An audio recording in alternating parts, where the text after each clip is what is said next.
Hello दोस्तों, Edu विशारद YouTube channel पर आपका पुनः स्वागत है।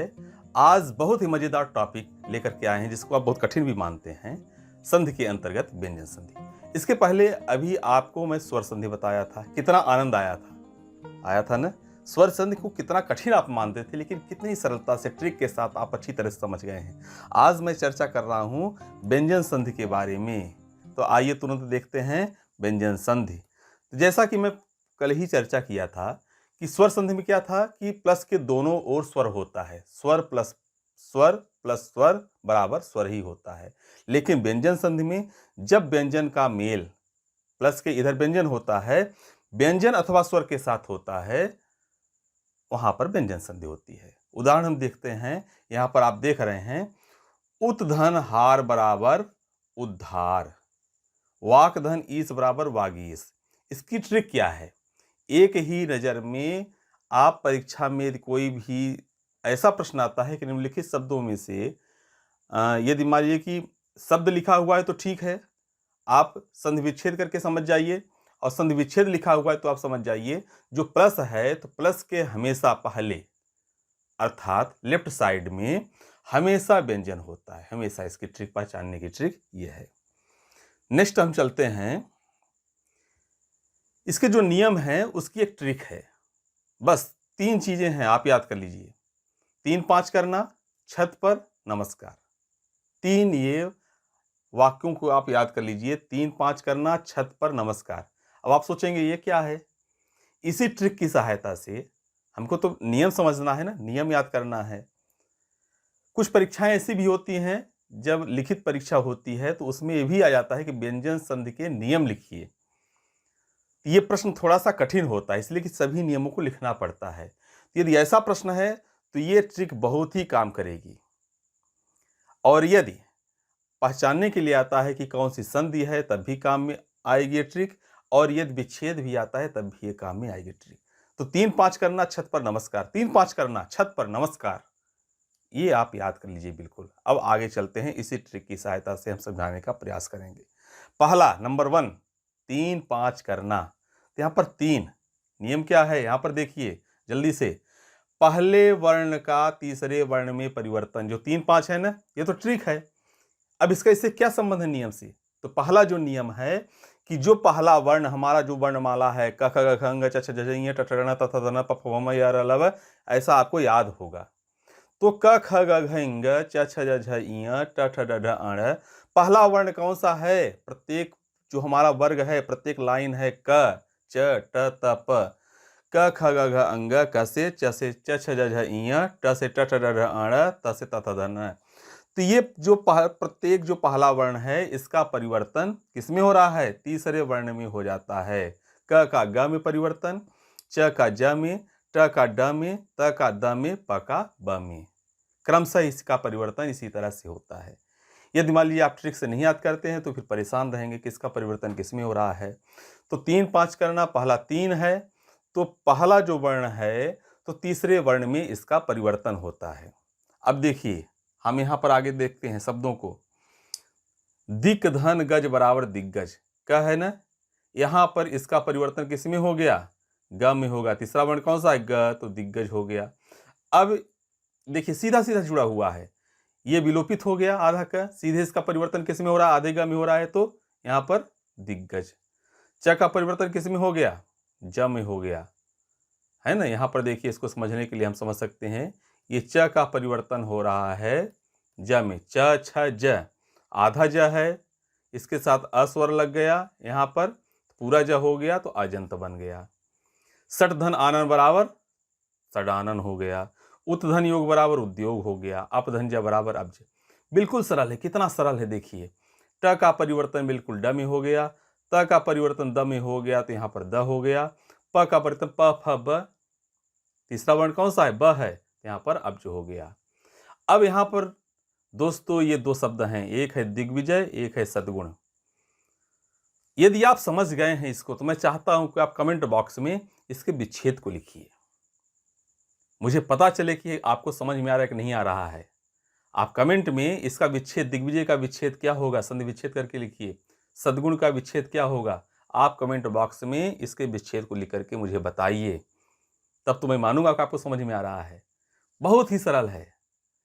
आप याद रखिए, पहला जो नियम है, पहले वर्ण का परिवर्तन तीसरे वर्ण में हो जाता है। नेक्स्ट आगे हम चलते हैं। दूसरा नियम बहुत जल्दी से देखिए, बहुत सरल है। पहले वर्ण का पांचवें वर्ण में परिवर्तन, ठीक थी ना, 3 5 करना, तो 3 तो हो गया, अब 5, तो पहले वर्ण का परिवर्तन पांचवें वर्ण में होता है। कब? अनुनासिक वर्ण न म से मेल होने पर। यदि मान लीजिए कि अनुनासिक वर्ण न म आता है पहले वर्ण के बाद प्लस के इधर, तो उसका पांचवें वर्ण में परिवर्तन हो जाता है। पांचवा वर्ण कौन सा है? अंगयण नम। आपसे भी आएगा, इतना जल्दी मैं इसलिए बोल रहा हूँ कि मेरी प्रैक्टिस है, मेरा अभ्यास है। तो क इंगा में, च इया में, ट अड़ में, त न में, प म में। उदाहरण देखिए, वाक धन मय बराबर वांगमय। कैसे परिवर्तन हो रहा है? ये का परिवर्तन अंगा में हो गया, ये पूरा जुड़ गया तो वांगमय हो गया। सट धन मुख बराबर षणमुख हुआ। चित धन मय बराबर चिन्मय हो गया। मैं मानता हूं कि आपको समझ में आ रहा होगा। यदि कठिनाई होगी, समझ में नहीं आ रहा है, तो कमेंट बॉक्स में लिखिएगा, मैं पुनः वीडियो बनाऊंगा। मैं तब तक वीडियो बना करके समझाऊंगा जब तक आपको समझ में नहीं आएगा। ठेका लिया हूं ना पूरा व्याकरण आपको समझाने के लिए, और दावा करता हूं कि समझ में आएगा और आपको मैं सफल करा करके रहूंगा। तो आप देखिए, बहुत ही सरल है, कौन सी इसमें कठिनाई है? क का पांचवा जो वर्ण है इंगा में परिवर्तन हो रहा है, ट का आधा ण में हो रहा है, त का न में हो रहा है। कितना सरल है, कितना सिंपल है। अब यहाँ पर फिर यहाँ मैं 2 वर्ण लिख रहा हूँ, जगन्नाथ और तन्मय। इसका विच्छेद करिए, कमेंट सेक्शन में आप लिखिए और मुझे बताइए, तब तो मानूंगा कि आपको समझ में आ रहा है। नेक्स्ट चलिए चलते हैं अगले नियम पर। हम तीसरा नियम छ संबंधी नियम है।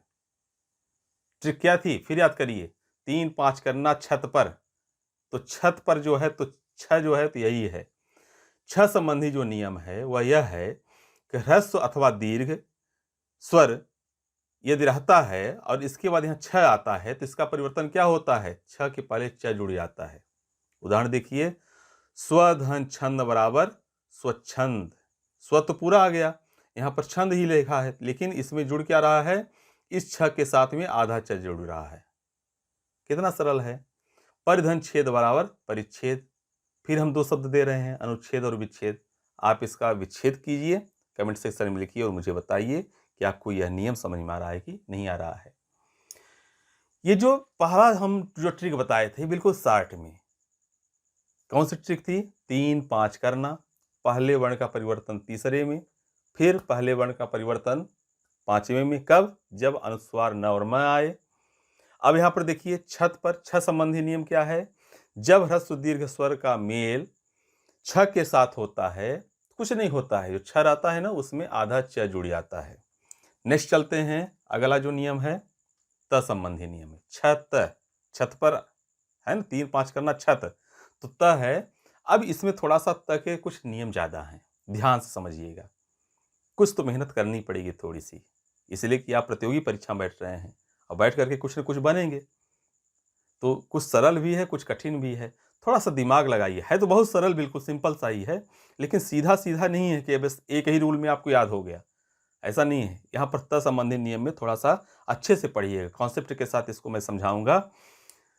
इसको मैं डिवाइड किया हूं, आप इस चार्ट में देखिए। यदि त के साथ अथवा त के बाद च और छ आए तो त का च हो जाता है।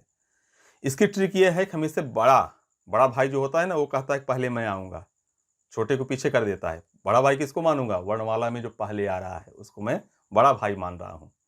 पहले प्रादुर्भाव हुआ इसलिए बड़ा हुआ। ऐसा नहीं है कि क ख ग तो आप ग को बड़ा मानिए, क बड़ा है, क का आगमन पहले हो रहा है, तो यहाँ पर त का च हो जाता है। यदि ये दोनों वर्ण आते हैं, त के बाद च और छ आता है, तो हमेशा त का च होगा, छ कभी भी नहीं होगा। उदाहरण देखिए, उत धन चारण बराबर उच्चारण, यहाँ च है ना, तो त का परिवर्तन किस में हो रहा? आधे च में हो रहा, तो उच्चारण हो गया। यदि ज और झ आता है, यहाँ पर देखिए ज और झ आता है, त का ज में परिवर्तन होता है। यदि ट आता है तो ट का ट में ही, ड का ड में, ल का ला में। उदाहरण से आप समझ सकते हैं, सत धन जन बराबर सज्जन। कैसे हो गया? ये त ज में परिवर्तित हो गया। यहाँ है ना, त के बाद यदि ज झ आए, आप ऊपर देख लीजिए चार्ट में, तो सत धन जन बराबर सज्जन। बहुत सरल है। ये जो आधा त है, स्वर विहीन है, मतलब पूर्ण व्यंजन है, ये ज में परिवर्तित हो गया तो यहां जन लग गया। यहां पर बृहद धन टीका, बृहद टीका हो गया, है ना। त का परिवर्तन किसमें हो रहा है, यहां पर बृहद टीका, ये ट आ रहा है तो ट एक और हो गया, है ना। ट का ट में ही ट यदि आता है तो सीधे ट लिखते हैं हम। उत्धन डयन उड्डयन है, उत्धन लास उल्लास है। तो यदि इस तरह से आता है तो आप हमेशा याद रखिए किसी तरह से परिवर्तन होता है। नेक्स्ट चलते हैं। अब ये विशेष नियम है छ संबंधी। यदि प्लस के दोनों तरफ परिवर्तन, प्लस के दोनों तरफ परिवर्तन, इस नियम में क्या होता है, अभी तक हम देखे हैं कि जो प्लस होता है तो पहले ही अक्षर में परिवर्तन हम कर रहे हैं, या किसी में जुड़ रहा है तो सीधे डायरेक्ट एक ही तरफ हो रहा है, लेकिन इधर दोनों तरफ हो रहा है। कैसे हो रहा है, यदि त के बाद स आता है तो त च में परिवर्तित होगा और स छ में। उदाहरण देखिए, उत्धन श्वास बराबर उच्छ्वास, सतधन शास्त्र बराबर सच्छास्त्र। हो रहा है ना। त का परिवर्तन किस में हो रहा है, च में हो रहा है, आधे च में हो रहा है। और ये जो स है, स का परिवर्तन किस में हो रहा है, छ में हो रहा है। यहां पर देख लीजिए, ऐसे समझाता हूं। ये त का परिवर्तन यहां च में हो गया, और ये जो स है तो उसका परिवर्तन यहां पर इसमें छ में, सच्छास्त्र बन गया, है ना। त का च और स का छ। फिर देखिए दूसरा नियम, त के बाद यदि ह आता है, यहां यह क्या था कि त के बाद ये स आ रहा है, यहां पर त के बाद यदि ह आता है तो त परिवर्तित होता है द में और ह परिवर्तित होता है ध में। यहां पर देखिए, उत्धन हार बराबर उद्धार, किसमें परिवर्तित हो रहा है, यहां पर त द में और ह ध में। उत्धन हार बराबर उद्धार, उत्धन हृदय बराबर उद्धृत। बहुत सरल नियम है। अब यहां पर, यहां तक हम पहुंच चुके हैं, 3 5 करना छत, छत पर, वो तो पर जोड़ दिए हैं उसको याद करने के लिए। अब नेक्स्ट आते हैं, अगला जो हमारी ट्रिक के साथ था नमस्कार, मतलब न का, म का और स का, 3 के नियम और हैं। बहुत जल्दी इसको समाप्त करेंगे और अच्छे से समाप्त कर रहे हैं, बहुत जल्दी भी नहीं कर रहे हैं। मैं कुछ छोड़ भी नहीं रहा हूं, कुछ भी नहीं छूट रहा है, सब कुछ आपको समझा रहा हूं, केवल ध्यान देने की आवश्यकता है। कितना सरल है। यदि मान लीजिए आ गया विसर्ग संधि के आप नियम लिखिए, तो आप बिल्कुल शुरू कर दीजिए, बहुत ही सरल है। पहले क्या था, शुरुआत क्या था, 3 5 करना, पहले वर्ण का परिवर्तन तीसरे वर्ण में, पहले वर्ण का परिवर्तन 5वें वर्ण में। यदि हम अनुस्वार आता है तो छ के नियम हो गए, त के नियम हो गए। अब यहाँ पर 3 नियम और हैं। नमस्कार में 3 यहाँ पर हम अक्षर ले रहे हैं, वर्ण ले रहे हैं, न म स। न संबंधी नियम क्या है, यदि री र स के बाद न आता है तो न का अड़ हो जाता है। उदाहरण देखिए, परिधन नाम बराबर परिणाम हो गया, प्रधन मान बराबर प्रमाण हो गया, और भूषधन न बराबर भूषण। बहुत ही सरल है। हाँ, एक चीज आप भूल गए होंगे, पढ़ तो रहे हैं लेकिन अभी जो कुछ लोग नए आए हैं, चैनल को सब्सक्राइब नहीं किए हैं, तो पहले आप चैनल को सब्सक्राइब कर लीजिए। उसके बाद बेल आइकॉन पर जा करके प्रेस करेंगे तो ऑल पर फिर प्रेस करिए, जिससे कि इसके बाद मैं जो विसर्ग संधि और अभी रस छंद अलंकार में पढ़ाऊंगा तो इसके नोटिफिकेशन आपको समय पर मिलते रहें। वैसे प्रत्येक दिन रोज सुबह 8 बजे मैं किसी न किसी नए टॉपिक के साथ जरूर आता हूँ। फिर भी आप इसको सब्सक्राइब कर लीजिए, शेयर कीजिए, जिससे कि जो हमारे विद्यार्थी लॉकडाउन में कहीं कोचिंग में जा करके नहीं पढ़ पा रहे हैं, लाभान्वित हों, उनको लाभ मिले। और वीडियो को लाइक कीजिए, कमेंट बॉक्स में लिख करके बताइए कि आपको यह वीडियो कैसा लग रहा है। नेक्स्ट चलते हैं, फिर आप आ जाइए टॉपिक पर। न संबंधी नियम, री र स प्लस न, तो न का अड़ा हो जाता है। कितना सरल है, परिधन नाम बराबर परिणाम। यहाँ पर क्या परिवर्तन हो रहा है, पर तो पूरा लिखा हुआ है, यहाँ पर म ही है, और ये न का परिवर्तन अड़ा में हो रहा है, न का अड़ा हो जाता है। प्रधन मान बराबर प्रमाण, भूषधन न बराबर भूषण। नेक्स्ट चलते हैं हम, अगला जो नियम है कौन सा है, म संबंधी नियम है। न का बस यही, न का जहां कहीं भी होता है तो अड़ा हो जाता है। म संबंधी नियम में क्या है, म के साथ, म के बाद क से म तक कोई भी वर्ण आए, क से म तक, मतलब क ख ग घ ङ च छ ज झ ञ ट ट ण त थ द ध न प फ ब भ म, मतलब क से म तक कितने वर्ण हैं, क ख ग घ ङ च छ ज झ ञ ट ट ण त थ द न प फ ब भ म। तो म उसी वर्ग के पंचमाक्षर में परिवर्तित हो जाता है। देखिए कैसे, समधन कलन बराबर संकलन हो जाता है। अब ये प्रचलन में आ गया है कि जो हमारा 5वां वर्ण है तो अधिकतर हम अनुस्वार का प्रयोग करते हुए लिख रहे हैं, सरलता के लिए, सहजता के लिए, जिसमें कठिनाई न हो। वैसे पंचमाक्षर का प्रयोग करते हुए संकलन ऐसे लिखा जाएगा, समधन पूर्ण बराबर संपूर्ण। और इधर दूसरा नियम है, म के बाद यदि य र ल व स च स ह ये सब आते हैं तो म सदैव अनुस्वार होगा, सदैव अनुस्वार होगा, मतलब पंचमाक्षर का प्रयोग नहीं होगा। समधन रक्षक बराबर संरक्षक, समधन विधान बराबर संविधान।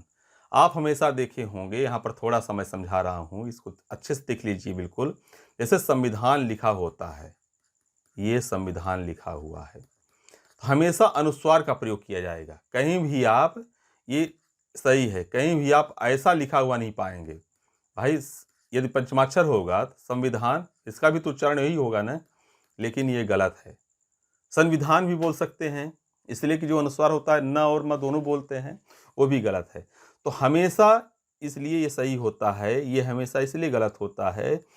अब लोग तो प्रश्न करते हैं, पूछते हैं, लेकिन उनको संधि का नॉलेज नहीं रहता है। मैं जब कभी टीचर्स ट्रेनिंग में रहता हूँ तो इसको जरूर उल्लेखित करता हूँ और बताता हूँ। तो शुरू में तो हमारे जो टीचर्स जो साथी रहते हैं पूछते हैं, फिर मैं उनको जब पूरा नियम बताता हूँ विसर्ग संधि के, तब उनको अच्छी तरह समझ में आता है। तो बोलते हैं हाँ अब बिल्कुल सर बोल रहे हैं, सही कह रहे हैं। तो हमेशा यदि म के बाद य र ल व स तीनों स, तालव्य मूर्धन्य और दंत स प्लस ह, ये इनमें से कोई भी वर्ण आता है तो म सदैव सदैव हमेशा हर हालत में अनुस्वार रहेगा। बिल्कुल याद कर लीजिए। तो समधन रक्षक बराबर संरक्षक हो गया और समधन विधान बराबर संविधान हो गया। तीसरा नियम क्या है, म के बाद यदि म आता है तो कोई परिवर्तन नहीं होगा, सीधे जुड़ जाएगा। समधन मान बराबर सम्मान, यहाँ देखिए आधा म है ना, ये मान के साथ पूरा जुड़ गया। समधनमति बराबर सम्मति, ये जुड़ गया, कोई भी परिवर्तन नहीं हो रहा है। कितना सरल था, जरूर बताइए आप कमेंट बॉक्स में लिख करके, लिखिए जरूर, मुझे भी पता चले कि आप पढ़ रहे हैं कि नहीं पढ़ रहे हैं। मैं फ्री में पढ़ा रहा हूँ, क्या पैसा लग रहा है आपका। इसी चीज़ को आप यदि पढ़ने जाते हैं कहीं तो आप एक अच्छी खासी फीस दे करके आपको पढ़ाएंगे। और मेरा तो प्रयास ये है कि जो मैं ये वीडियो बना करके आपको समझा रहा हूँ, तो दूसरे वीडियो यूट्यूब पर इससे अच्छे तो लगभग नहीं है। कुछ वीडियोज मैं सुन रहा था तो उसमें बहुत गलत भी बताया गया है, इसके समकक्ष मान सकता हूँ, लेकिन मेरा प्रयास है इस ट्रिक के साथ अच्छे से समझाने के लिए। तो मैं जब इतनी मेहनत कर रहा हूँ आपके लिए तो आप भी तो थोड़ा ध्यान रखिए, अपनों का ख्याल रखते हुए अपने का, स्वयं का भी तो ख्याल रखिए। यहाँ पर देखिए एक और बचा हुआ है स संबंधी नियम। ये स का स में परिवर्तन हो जाता है, ये जो स रहता है दंत स का मूर्धन्य स में परिवर्तन, लेकिन कब होता है, किस कंडीशन में होता है, स से पहले, मतलब प्लस के इधर अ अथवा आ से भिन्न स्वर कोई आए। यहाँ पर देखिए ई और उ स्वर आया हुआ है, वि धन सम बराबर विषम। तो ये जो स है इसका परिवर्तन किस में हो रहा है, किसमें हो रहा है, मूर्धन्य स में हो रहा है। ये जो वर्णमाला जो मैं पढ़ाया हूं ना इसके पहले, तो वर्णमाला में जाकर के आप देखेंगे तो आपको समझ में आएगा ये तालव्य स, मूर्धन्य स, दंत स कौन कौन से होते हैं, कैसे होते हैं, क्या होता है। विधन सात बराबर विसार, सुधन समा बराबर सुषमा। तो ये विसर्ग संधि का फुल डोज था, सॉरी व्यंजन संधि का फुल डोज, मतलब इसके अलावा तो नियम बिल्कुल नहीं है। विसर्ग संधि इसके बाद में बताऊंगा। तो व्यंजन संधि पूरी तरह से, पूरे नियम, पूरे उदाहरण के साथ, कुछ भी नहीं छूटा हुआ है, आपको मैं समझाया हूँ ट्रिक के साथ। ट्रिक आप याद रखिए, ट्रिक के साथ सिंपल सा नियम है, उसको आप देखिए, ध्यान में दीजिए और इस तरह से पढ़िए। तो बहुत अच्छा लगा, मुझे भी संतुष्टि हो रही, खुशी होती है। बहुत सारे हमारे मित्रों का फ़ोन आता है, फ़ोन करके बताते हैं, कमेंट्स में लिखते हैं, तो मुझे भी लग रहा है कि आप पढ़ रहे हैं और आपकी सफलता ही हमारी सफलता है। इसके बाद मैं विसर्ग संधि पर चर्चा करूंगा, ट्रिक के साथ ही मैं उसके भी नियम को बताऊंगा। तो संधि मेरा प्रयास है कि ये लगभग 3 वीडियो इसके हैं, स्वर संधि, व्यंजन संधि, विसर्ग संधि के अलग अलग तीनों वीडियोस को आप अच्छे से देखेंगे तो बहुत अच्छी तरह से संधि, जो प्रारंभ से आपको समझ में ही नहीं आया और आज आप परीक्षा के लिए बैठे हुए हैं, तो आप अच्छे से समझ सकते हैं। फिर मिलते हैं अगले वीडियो में विसर्ग संधि के साथ, तब तक के लिए नमस्कार, धन्यवाद।